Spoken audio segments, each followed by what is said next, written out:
Standard 4, English, page number 16, lesson number 8, A Great Leader. Second semester. We are starting for the second semester with the chapter A Great Leader. Mahatma Gandhi was one of the greatest leader of the world. Mahatma Gandhi जो थे वो world में एक महान leader के नाम से जाने जाते हैं. Other leader win wars by hurting others and killing them.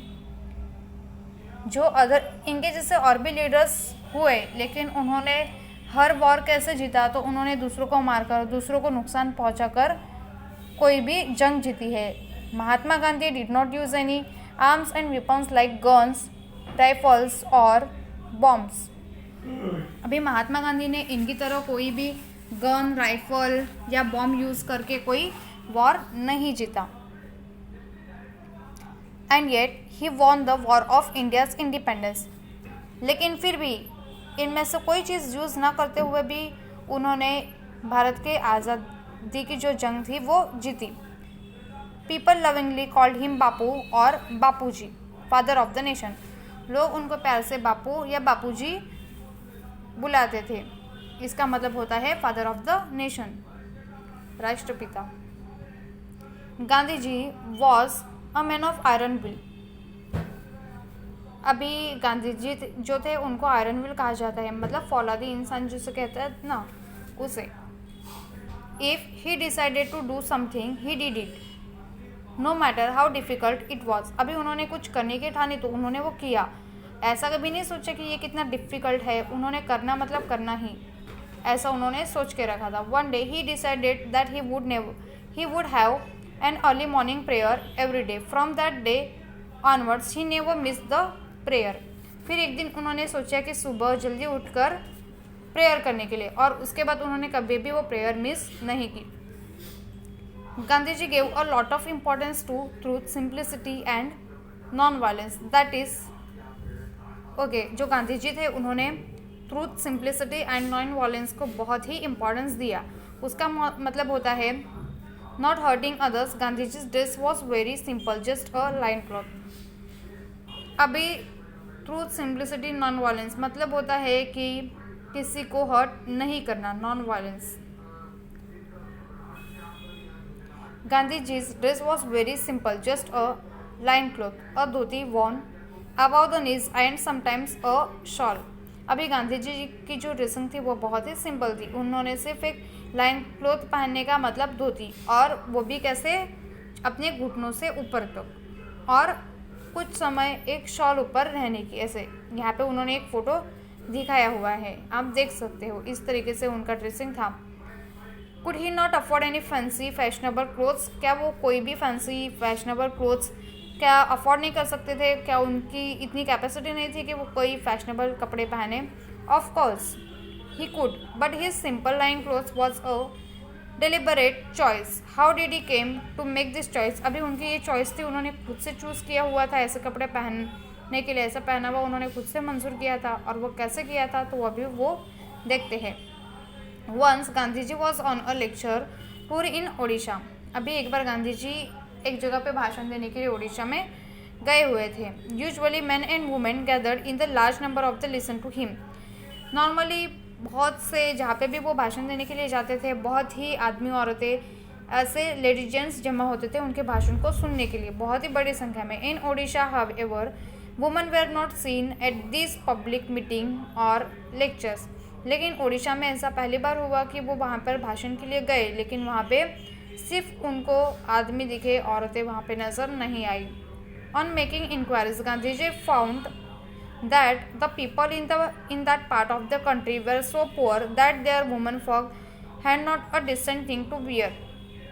अभी उन्होंने इंक्वायरी की कि यहाँ पर सिर्फ आदमी क्यों आए हैं, औरतें क्यों दिखाई नहीं दी, क्योंकि हमेशा इतनी बड़ी संख्या में लोग आते हैं, लेकिन इस बार औरतें नहीं आई. तो पता करने पे उनको पता चला कि इस एरिया के जो लोग हैं वो इतने गरीब है कि वहाँ की जो औरतें हैं उनको पूरे कपड़े पहनने के लिए भी नहीं है. Therefore they kept away from public functions. इसके लिए वो पब्लिक फंक्शंस से दूर रहती है. Gandhi ji was deeply pain to hear this. यह सुनने के बाद गांधी जी को बहुत ही तकलीफ हुई। That day he decided to wear the bare minimum of clothes. उस दिन से उन्होंने डिसाइड कर लिया कि शरीर ढकने के लिए जितने ज़रूरत के कपड़े हैं उतने ही वो पहनेंगे। बी इट कोल्ड और hot he never change his simple dress. फिर सर्दी के दिन हो, गर्मी के दिन हो, कोई भी सीज़न हो, उन्होंने कभी भी अपना ड्रेसिंग चेंज नहीं किया। Once he had gone to England and attend a very important conference. अभी एक बार उनको ऐसे ही इंग्लैंड जाना पड़ा और वहाँ पे एक बहुत ही इंपॉर्टेंट कॉन्फ्रेंस चल रही थी।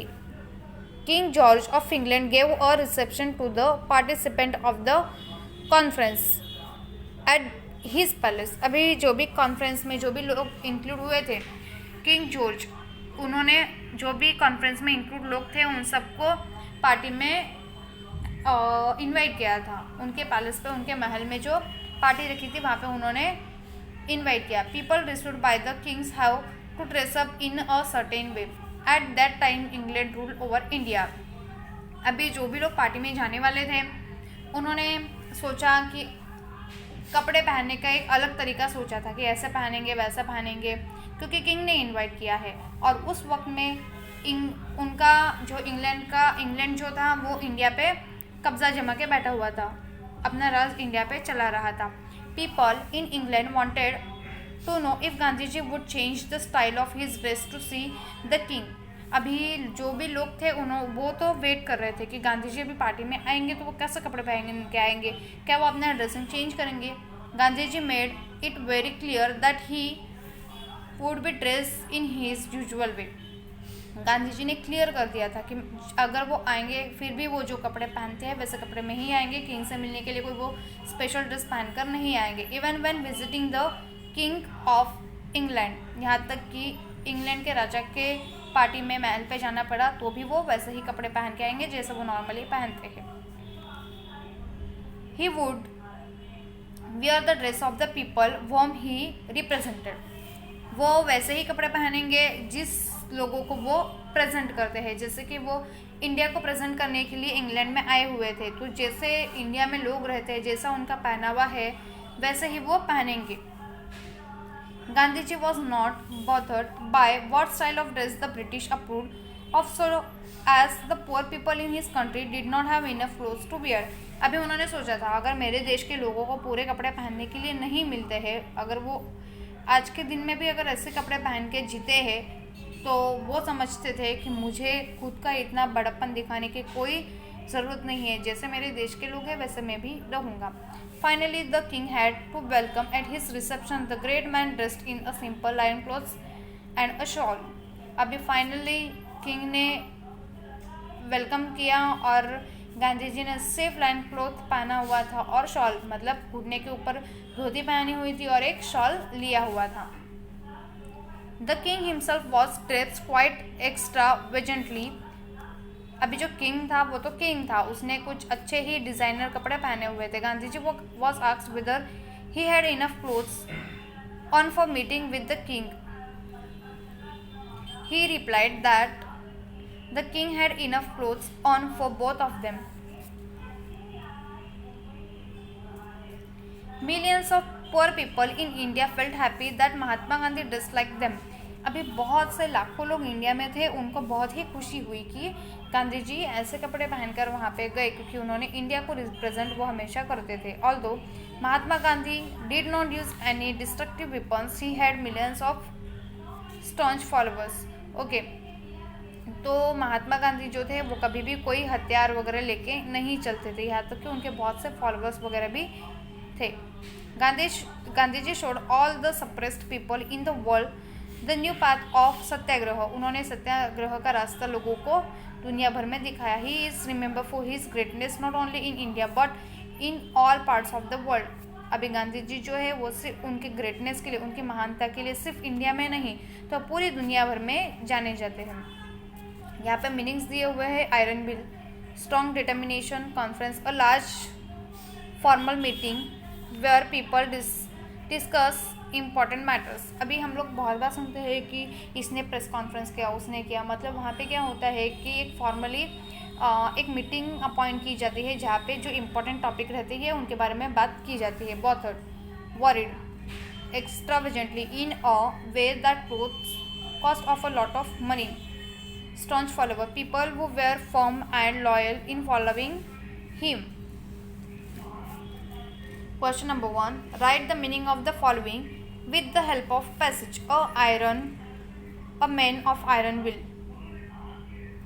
Strong determination. ओके, इसका मीनिंग है स्ट्रॉन्ग डिटर्मिनेशन. हमें इसके मीनिंग लिखने हैं.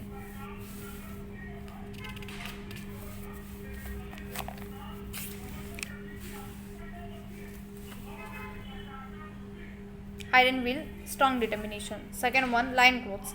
Line clothes means dhoti. यहाँ पे भी दिया हुआ है loin clothes, dhoti.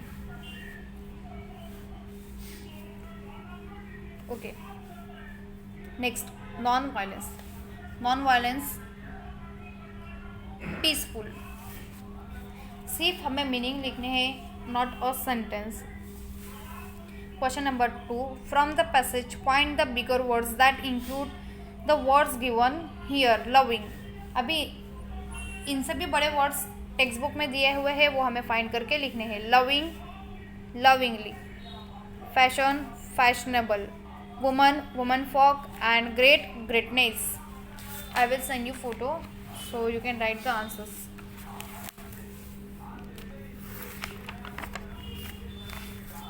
Question number 3. Answer the following questions with yes और नो. अभी आगे येस और नो से आंसर हमें लिखने हैं.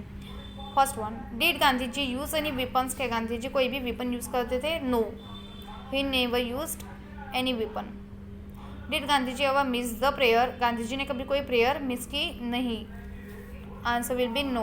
Could Gandhi ji afford fancy clothes. Yes, वो फैंसी क्लोथ्स अफोर्ड कर सकते थे. क्या?